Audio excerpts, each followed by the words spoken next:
네, 안녕하세요, 여러분. AI 기반 한국 문화 이해 8주차 1-1 시작하겠습니다. 네, 그러면 오늘은 공부하는 내용은 한국의 생활 예절 문화인데요. 네, 우리는 살아가면서 사람들과 관계가 있어서 공손한 말투와 바른 행동을 꼭 지켜야 한 것은 중에 하나입니다. 그 옛날부터 한국은 유교 문화권이었어요. 그래서 유교 문화권인 한국에서는 공동체 의식과 가족주의가 중시가 되었으며 부모에 대한 효, 그리고 어른에 대한 공경 등은 중시하고 있습니다. 이렇게 다른 사람과 관계에 있어서 존경은 표현하기 위해서 그것은 행동이나 말투이라는 것은 예의고요. 그리고 이거 예의예요. 예의과 예천은 예의는 말이나 행동이고요. 그게 다른 사람은 존경을 표현하기 위한 그런 행동과 말투를 예의라고 하고요. 그리고 그 예의를 지키기 위해서 사회 구성원들이 정해놓을 일정한 생활 방식은 예전이라고 합니다. 여러분, 예의과 예전은 구분을 할 수 있도록 하면 좋겠어요. 네.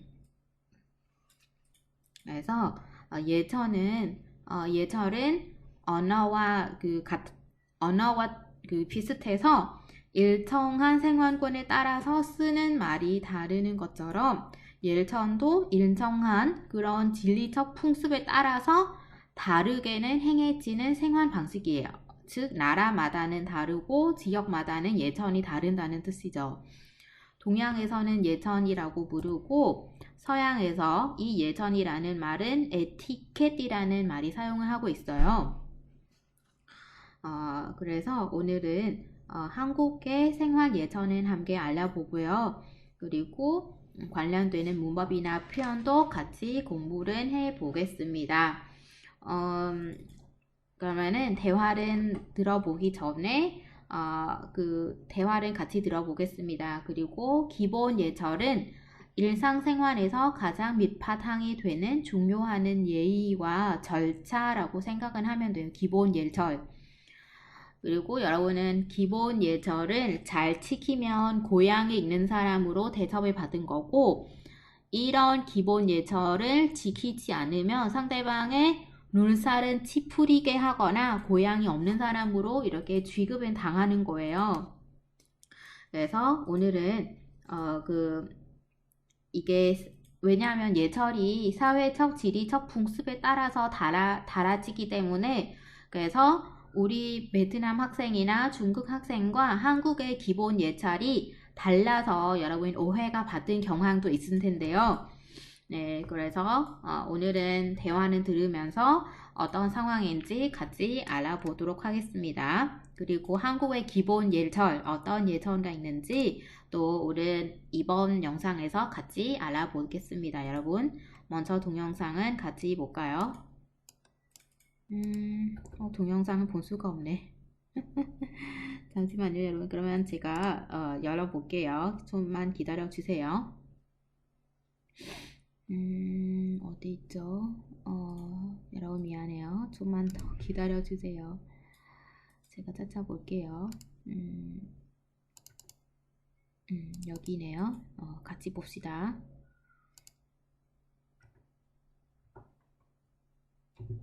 마리치카, 주말에 뭐 했어?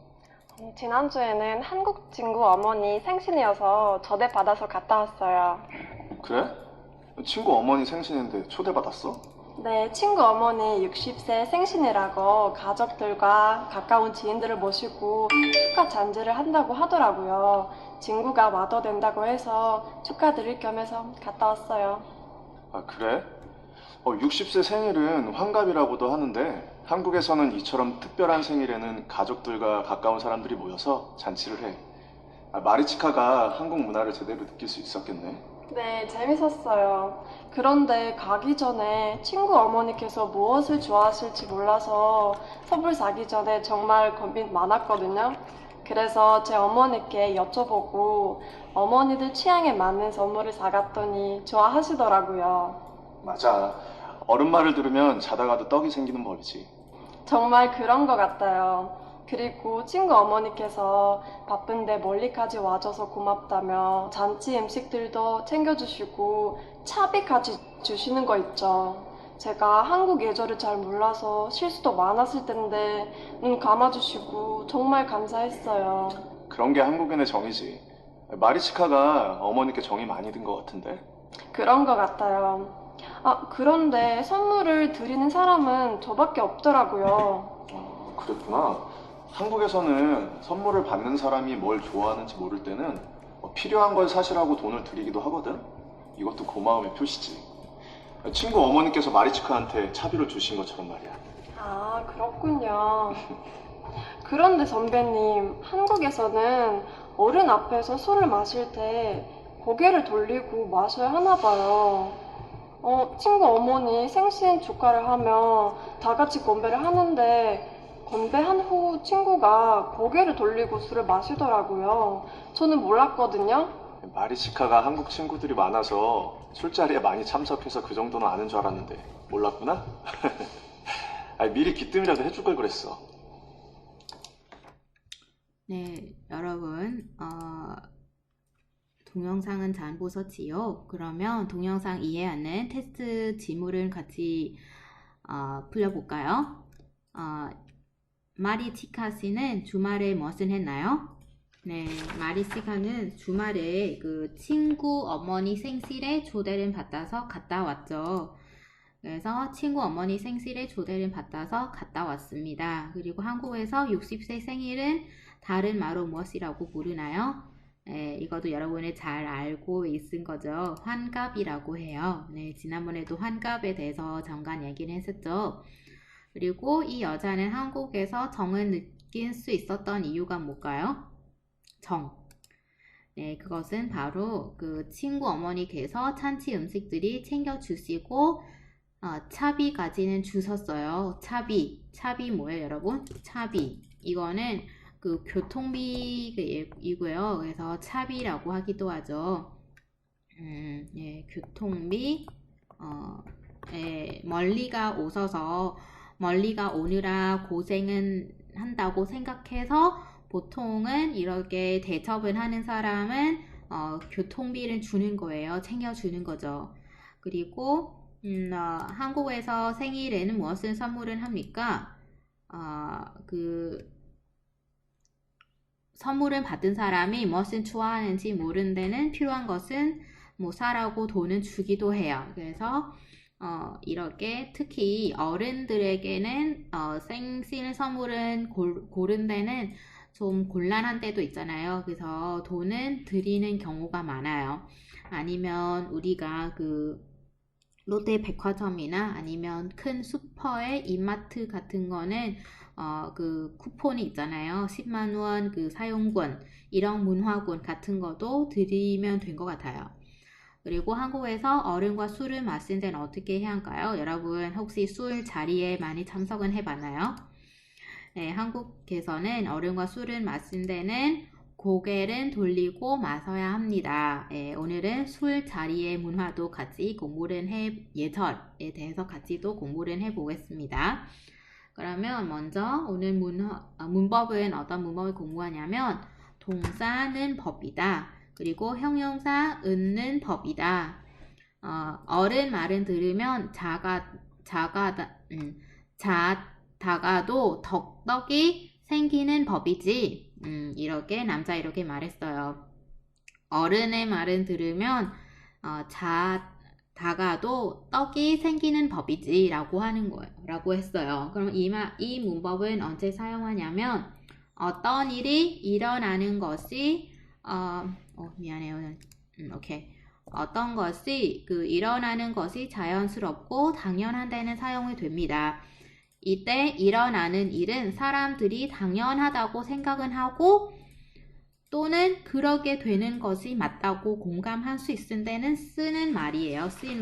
그래서 개인적으로 생각으로 그 일이 당연하다고 생각된 데는 사용할 수가 없어요. 개인적인 그런 관점으로 본 데는 당연하다고 생각하는 거는 사용한 데가 아니에요. 주로 자연스러운 법칙이나 법칙이죠. 자연스러운 법칙이나 보편적인 진리, 일반적인 원리, 그죠? 법칙, 진리, 원리는 나타난 데는 사용하면 많은 사람들이 당연하다고 생각하는 속담이나 경언이 많이 쓰이는 거예요. 그 속담이는 사람들이 당연하게 생각하는 거죠. 많은 사람들이 당연하고 생각하는 그런 데는 사용해야 되는 거예요. 개인적으로 생각하는 것이 아니에요. 많은 사람. 그래서 예문은 어떻게 되나요, 여러분? 예문은 그리고 우리는 뭐뭐는 법이다 하고 뭐뭐 기마련이다, 여러분. 기마련이다라는 문법은 알아요? 뭐뭐 기마련이다, 그죠? 뭐뭐 기마련이다와 이 문법이랑 두 개는 좀 차이가 별로가 없어서 여러분 바꿔서 쓸 수도 있습니다.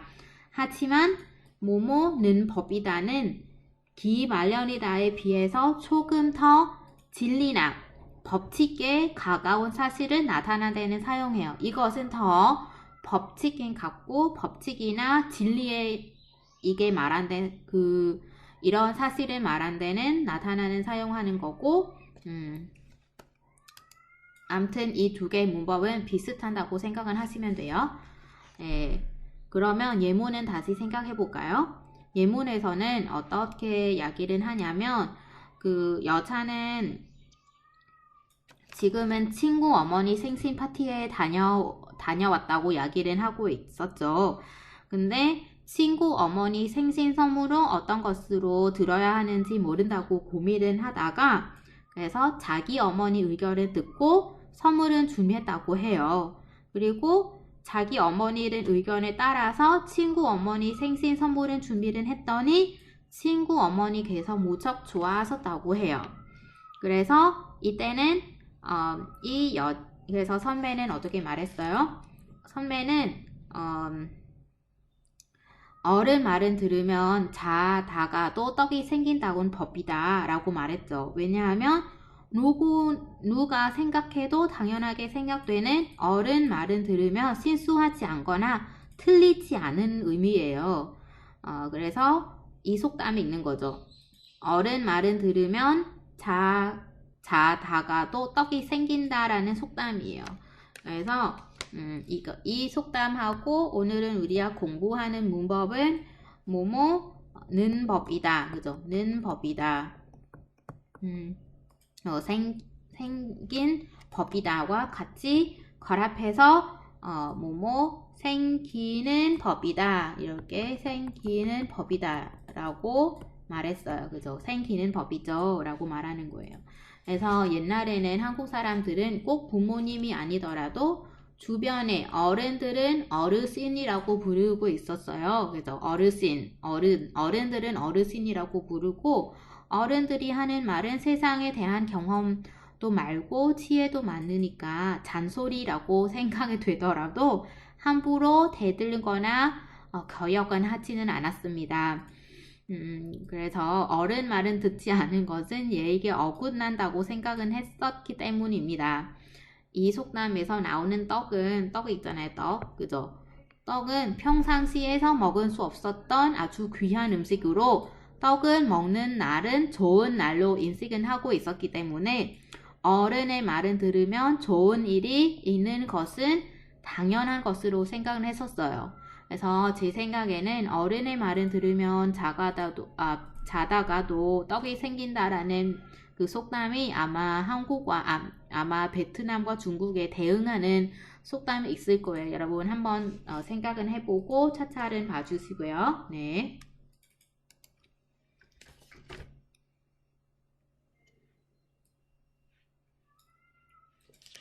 네, 그러면 다른 예문을 같이 볼까요? 요즘 일이 너무 많아서 해도 끝이 없어요. 그래도 열심히 해보세요. 무슨 일이든 시작이 있으면 끝이 있는 법이죠.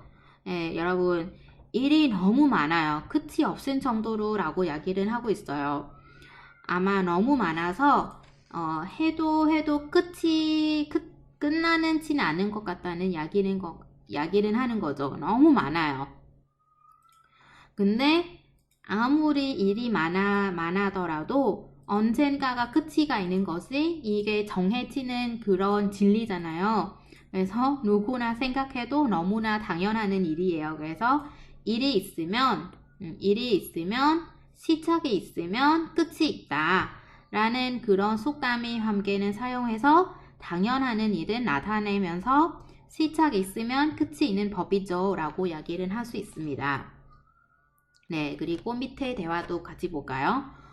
오늘 늦게 일어나서 급히 나오느라 회의 때 필요한 자료를 안 가져왔어요. 누구나 서투르면 실수하는 법이에요. 다음부터는 일찍 준비해서 실수하지 않게 조심하세요. 네, 여러분 이게 자주가 있는 상황 아니에요? 늦게 일어나거나 급히 해야 하는 상황에서 누구나 한 번쯤 중요한 것은 놓고 오거나 아니면 잊어버리는 실수하는 상황이 생기는데요. 급하게 서투르다 보면 생기는 당연한 상황이 무엇일까요? 네, 누구나 실수를 하게 되는 거예요. 그죠? 서투르면 누구나 실수를 하게 되는 거예요. 서투르면 당연히 생기는 상황은 누구나 이해할 수 있는 상황이니 뭐라고 이야기하면 좋아요? 그죠? 누구나 서투르면 실수하는 법이다 라고는 이야기하면 돼요. 네, 좋아요. 그래서 여러분 뭐든지 일찍 준비해서 실수하지 않게 조심을 해서 하셔야죠. 그리고 다음 상황을 같이 볼까요, 여러분? 이번 시험이 너무 어려운 것 같아. 시험은 안 볼까? 이렇게 친구가 이렇게 이야기를 했었어요. 여러분 만약에 친구는 이렇게 이야기하면 어떻게 대답을 해주면 좋은가요? 학교 생활에서 가장 걱정이 되고 고민되는 것은 무엇이에요? 누구나 학창 시절에서 같은 고민을 했은 것 같은데요. 이것은 바로 시험은 보는 것이고 성적은 받는 것이에요. 그죠? 저도 학창 시절에는 항상 시험 보는 것이랑 성적을 받는 것이랑 되게 걱정이 되고 고민이 되는 일이에요. 그러면 여러분 좋은 성적을 받고 싶으면 어떻게 해야 하나요? 네. 열심히 공부하는 것 외에는 아마 더 다른 방법이 없을 것 같아요. 그러면 열심히 공부하다 보면 당연히 따라오는 결과는 좋은 성적을 받을 수 있는 거죠. 그래서 이번 예문은 시험도 보기 전에 어려운 것 같아서 미리 포기하는 학생의 이야기잖아요. 그러면 네, 그게 시험이 떨어진가 봐, 너무 어려운가 봐, 떨어진가 봐, 그죠? 시험은 보기 전에 미리 표기하는 경우가 있잖아요. 그래서, 성적을 잘 받으려면 어떻게 해야 할까요? 네, 너무 당연한 일이지만 열심히 공부하고 노력은 해야 하는 거죠. 좋을 결과는 따라온 것입니다. 네, 여러분 열심히 하는 만큼 노력하는 만큼은 좋을 결과는 따라온 것입니다. 열심히 공부해서 따라오는 결과는 성적이 오르는 법이다 라고 이야기를 하면 되겠죠? 네, 그러면 어떻게 이 친구의 이야기하는 말은 어떻게 대답을 하면 좋은가요? 이번 시험이 너무 어려운 것 같아요. 시험을 안 볼까? 하면 무슨 소리야? 열심히 공부하면 성적은 오르는 법이야. 먼저 노력은 해보고 포기를 해도 늦지는 않아. 네, 여러분.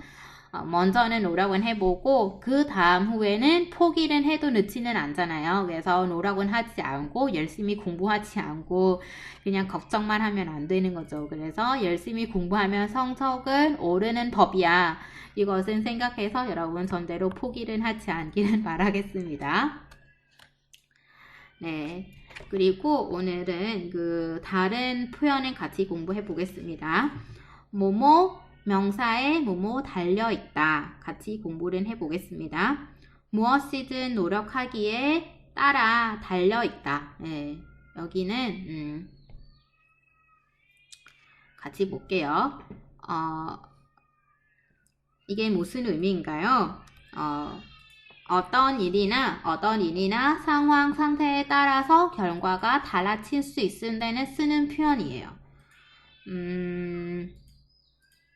네, 여러분은 예문에서 볼 수 있듯이 무슨 일이든 노력은 하고 안 하고에 따라서 결과가 달라질 수 있는 것을 나타냅니다.